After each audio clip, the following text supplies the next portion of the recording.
What's up, everybody? David Bustle here with Agency Armory. Got an awesome video to share with you today. So if you've been an agency owner for long, you probably realize that in order to grow, you need help. Maybe it's designing funnels, onboarding, ads, whatever it is. You've realized that you flat out can't do it all on your own and scale at the same time. So in today's video, we're going to talk all about VAs, how to hire, how to find, and how to not get screwed in the process. So if you're like most people, you've probably gone the route of posting a job in the Go High Level group, and then you've got the onslaught of comments and DMs that came through. I can do that for you. So-and-so is who you need. Or my personal favorite, I am expert. This has happened. And so, at first it's like super exciting because you can start thinking like, gosh, look at all these folks. I could hire this out and save myself so much time. You could put your business on autopilot for like $4 an hour. But once you actually do it, you realize that there's one major problem with all of this. And that's that not all VAs are created equal. Some are talented. Others suck miserably. Some actually know what they're doing, while others lie about their capabilities and talents. Some have experience, and others use other people's work to convince you to hire them. Some are honorable, and others will literally rob you blind out of your account from your work. I've been there. I've been burned many, many times before with VAs. And to help, I thought I'd do a little guide on VAs. I'm a big believer in them, so don't think that I'm not. I just thought that this would be very, very helpful for agencies that are hiring out to give them some tips for how to find VAs, how to hire them. And hopefully it will help you guys find some awesome people to outsource with and not get screwed at the same time. Now, I think that a lot of folks, they sign up for this whole agency thing thinking that, they could just outsource it all. And, they do it kind of willy-nilly without knowing what they're doing. And I think many agency owners are really setting themselves up for some big problems downstream. So I wanted to shoot this video and help give you a heads up at some of the dangers of using VAs. And that way you can really work in some protections and really have a guide to getting outside help. So first up, let's talk about the dangers of hiring VAs. So I just heard a story about a fellow agency owner that had just fired a VA, and after this disagreement or whatever, and the VA got angry and went off. They went to their Go High Level account. They deleted funnels, workflows, they stole their data, etc. And luckily there's some fixes built in for this, so it wasn't like super terrible, but basically it took the agency down for a few days. And now this random VA has all their data to do whatever they want with, and that sucks for them. But for you in particular, it should be a lesson to everyone. Your staff and your VAs often have way more access than you realize. They have powers that can literally screw your agency. And so you got to be careful who you let in your systems and what access that they actually have. Make sure that the VAs that you hire are reputable. You're giving them the keys to your agency in some cases and putting your reputation on the line with them. And so you should really treat it as such, as that, this is an important thing. It's not like we're going to just let anyone in here willy-nilly. Remember, your morals are not their morals. And with what they have, what they can do, you could actually be liable for this. So one angry camper in the VA department can wreak some serious havoc on your agency. Now, with whatever access they have, it's important that you think about what could actually happen with that access. Can they delete stuff? Can they steal your data? Can they grab your client's data? Can they hijack your IP? Can they hold you hostage with how they've got things set up for you? These are all questions that you should really be asking yourself. Do they still have access after they've completed a job that they really no longer need? I've seen VAs that will do a job for a customer that's an agency and then reach out to their clients offering cheaper rates. And so, just like I said, their morals are not your morals. And so it's important that you really look into this kind of stuff to protect your agency. Now, all this stuff is kind of wrong, of course, but the way to stop it is not to really get mad about the whole concept. It's really to just put protections in place, limit their access, put up some protections to keep your agency on the forefront to where you don't have to deal with some of these problems. All right, so I put together a couple of tips on VAs, and I think this can kind of help you when hiring and finding people and so forth. And so tip number one is to realize that recommendations and referrals can be totally bogus. When you post a job in like the Go High Level group, for example, and folks recommend someone, you should do a little due diligence on the source of the recommendation to ensure its validity. Is it a real recommendation coming from a real agency doing real agency things? Just because someone says they're an expert doesn't mean they actually are. Just because somebody refers them doesn't mean they're a reputable source. I have found that a lot of the recommendations that you see there often come from VA teams and not from real agencies doing what you do. A lot of VA teams jump on the groups, and when a job arises, they all jump in and comment the same person, usually like ahead of their team that speaks well, and it makes it look like that person's getting a lot of traction. There's a lot of people recommending them, when in reality, it's like all their employees giving them the recommendation, which isn't a true recommendation. This is one that really kind of frustrates me when I see this kind of stuff. But, when you get recommendations, open up their personal profiles, look at who's giving it, what company they work for, that type of thing. Determine if it's a solid recommendation and that if it can be trusted, or if it's just some team recommending their own team several times over. Side note here, I don't really participate in this kind of silliness with Agency Armory. I've been pretty fortunate in the space that I have all of my beautiful customers like you guys that are really sharing Agency Armory. So I don't have like a team that are just out there commenting Agency Armory all the time. It's really coming from the customers here. And so if you do share us, please note we do take notice and we really appreciate it. That really helps keep our prices low and more development coming. So I really appreciate all of you out there that are sharing us in the community. That's just a little side note there. Now, tip number 2, get on Zoom and interview them. I do a lot of my own stuff, but I also use a lot of VAs all over as well. I've got a solid guy for video in Japan. I've got a pretty awesome designer from India. I've got another one from Argentina that's quickly becoming my go-to source, and I use a developer from Miami, for example. And so you can find people from all over the world. However, there are language and cultural barriers that you've got to take into consideration when hiring. I recommend jumping on a Zoom with them and interviewing them before you hire them. Jump on that Zoom, get a feel that and see if you understand them and they you. Be careful. In some areas, they're going to lie and be yes people. And it's not enough just to ask for a portfolio of past work. A lot of VA teams are just front people farming it out to others. And so a lot of designers will share work that's not their own. And what you really want as an agency is somebody that you can rely on that's a real VA, someone that you can talk to directly and work with them and get really solid results, not somebody that's sharing someone else's work and then as their own. When you deal with a front man, you're paying them and they farm it out to someone else, which takes up more time, costs you more. And it takes, you get that phone problem where you're passing on your vision to them, and then of course they're passing it on to someone else, which adds extra steps. Things get lost in translation, and so it just kind of makes the process kind of wonky. And so I recommend you give them a litmus test. I often ask them to pull up the actual design files that they are showing in their portfolios.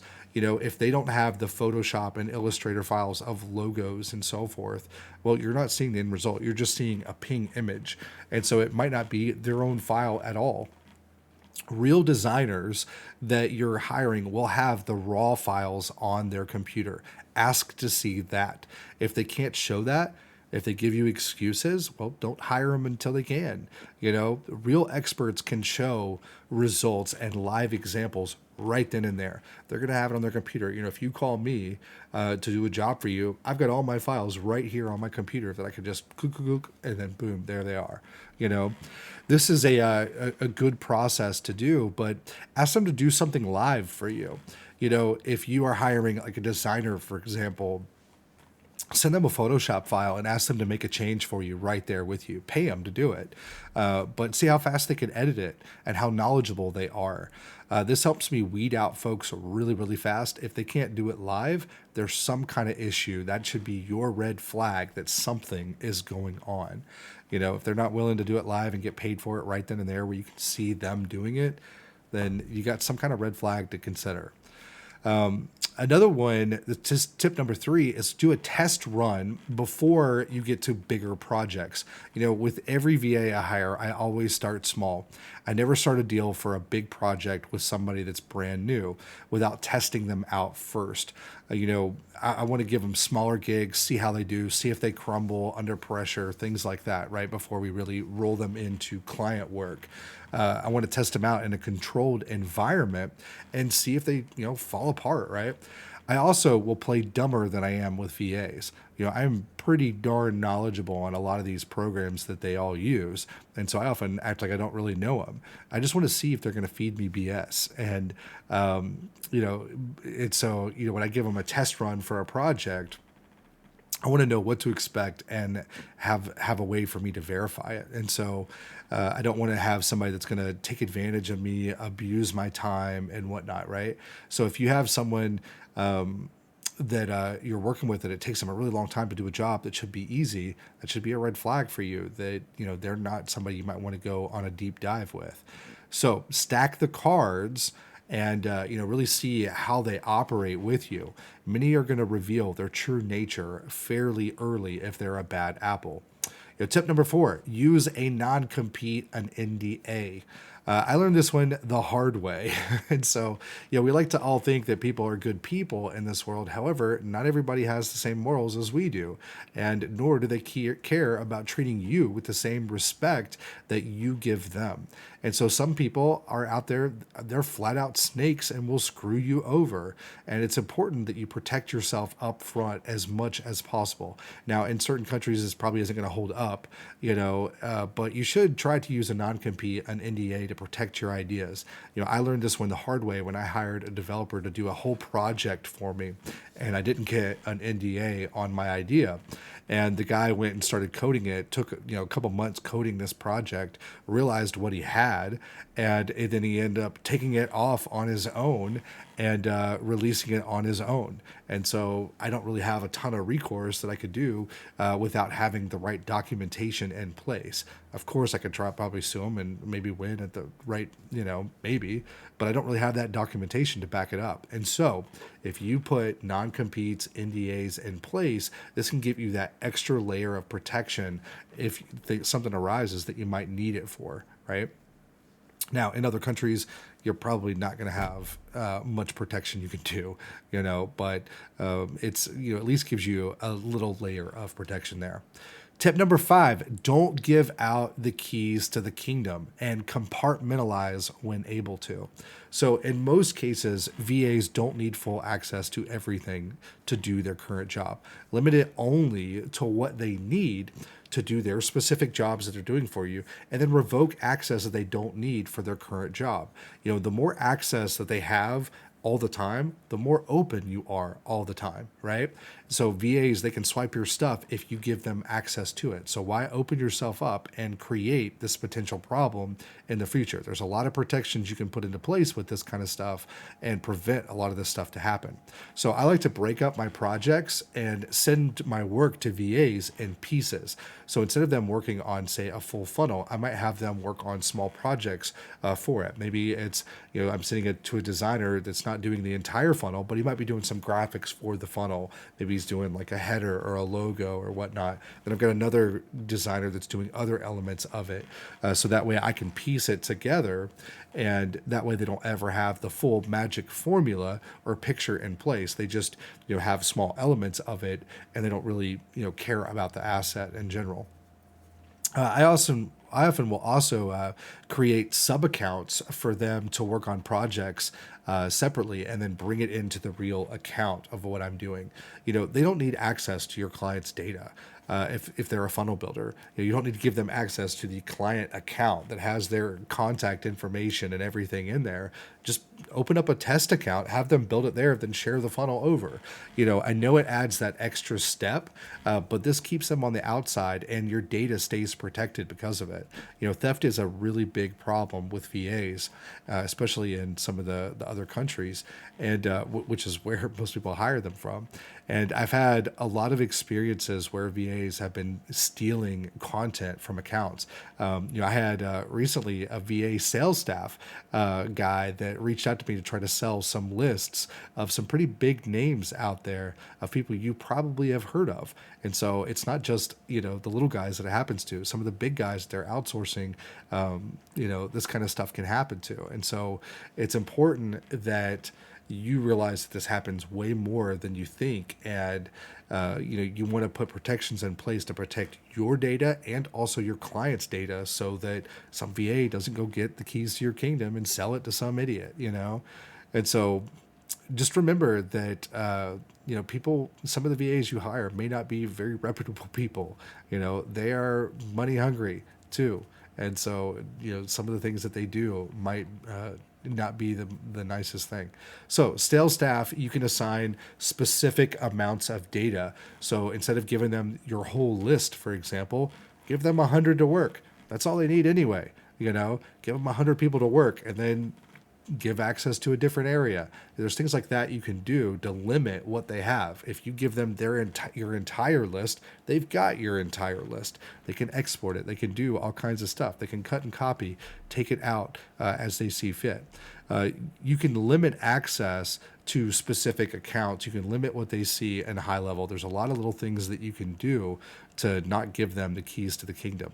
So think about what they really need to complete the task for you and only give them that access. I know it seems a little paranoid, but if you've ever had your list stolen or your IP stolen before, you'll realize what I'm talking about really, really quickly. Just don't give the full formula or God mode to your account unless you really trust them, So this leads us to tip number 7, and that is to never be fully reliant on one VA. Get options. All right, so sure, it's nice to send projects to one person and only manage that person. Thinking about sending to multiple designers and things like that could probably drive you crazy. But what happens if they disappear on you or get hit by a Mack truck? That one person could derail your whole operation. I've had some big projects where I've had VAs that have worked on it for halfway through, taking up a month or two amount of time, and then all of a sudden just disappear, right? Even though I'm paying them. And so it could literally put you in a really, really bad spot. There's a concept, one is none. And so make sure you have multiple options. I've got my core team, but I also have backups to rely on if I need to. I have people that I just throw little jobs, little bones here and there just to keep them around to where I can rely on them if I need to jump in or if my other people are busy or if, I just need extra help or somebody disappears. Next thing, tip number 8, spell it out clearly. All right, so VAs are there to save you time. And so what you want to think about when you're hiring VAs is to really give them the clear picture. Sometimes there are cultural barriers. Sometimes there are they tend to be yes people a lot of times in certain countries and so forth. And so what you've got to do, you just don't think that they fully understand you and that because they say they're an expert, they know all the little steps you want to have accomplished. So what you've got to do is really spell things out entirely, exactly what you want them to do step by step. Use Loom and create SOPs. Share the concepts, directions really, really detailed to make sure they get the full picture. When I do a logo job, for example, I do these long descriptions of the vision. I send samples of other logos that I like, colors to draw from, things to get inspiration from. I don't just let them go. I try to give them direction as much as possible to really give them a feel. When I'm doing a video animation, I will often draw out pictures of what I'm looking for and, sending that with the script so they can get a feel for what I'm I'm looking for. And that way they don't have to come back to me all the time. And if you do this up front, you can actually save your SOPs and then you reuse them time and time again. So, the better you spell it out with how you want it done with examples, the higher your chances are of them understanding your vision and accomplishing the task up front, right? All right, so tip number 9, know enough to be dangerous. When you hire out a job, it's always good practice to personally know enough about the subject first. Otherwise, you're operating from a weak position and they can steamroll you. This is a biggie for new agencies. A lot of new people, when they are coming into the agency world, they really don't have an understanding of everything that they need to learn. They don't really understand marketing, copywriting, design, coding. They might know some elements of it, but really, they're operating from this weak position and they're having to rely on outside sources, and those outside sources can really steamroll your operations. And so it's important that you know enough to be dangerous about everything that you're selling so that you actually can kind of draw from all that. So this means that if you're relying on someone else, they can feed you BS, right? They can tell you that jobs take longer than they do. But if you actually know what it takes, you're not going to have to deal with that, right? So I'm not saying that you have to become an expert on everything, but it's definitely going to give you an advantage when you do. Know the core stuff, get familiar with the terminology, the process, best practices, know the basics so you can operate from a more powerful position. Before you hire out funnel builds, it's probably a pretty good idea to know how to build a funnel yourself and the steps that it takes. Otherwise, you're at the mercy of what they think a funnel is, and so you might want to really, dive in and learn this stuff yourself, as well as hiring other people out there just to do it for you. Otherwise, you're going to have to rely on them all the time. Before you run ads, you should learn them yourself so that you can know the core process. When you don't know how to do something and you're fully reliant on someone else to do it, you can't jump in if there's a problem. And I can tell you, there will be problems. There's going to be some point where a client's going to call you on a Saturday or something and you can't get a hold of your VA or whatever.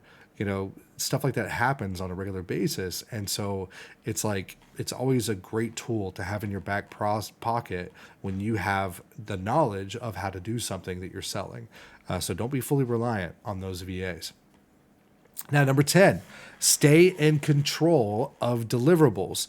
When VAs work, you want to make sure that you have full access to whatever they're working on, just in case they disappear. I was giving you the example earlier about how I had somebody doing like a big coding job for me and then they ran off with the project. Well, I didn't have access to that stuff. So this is, speaking from my experience, I didn't have access to the accounts he was coding in and so forth. And so I literally was left with nothing, even though I had paid for the time and all of the energy to do it and so forth. And so do what you can to make sure that you maintain full control to whatever asset they're working on. Have them code in a separate test account that you set up and control. That way that you have access to that in case they disappear on you. At least you've got some of the code that you can, put a new designer in or a new coder in. Make sure you have the logins to where they work. Set up shared folders for design files that they save files to. I know it sounds paranoid, but at some point you're going to face a situation with a bad VA that disappears halfway on a project and you have nothing to work from. So take these into consideration. Add some protections for your agency. Trust me, this is going to be a big thing that can definitely help you in the long run.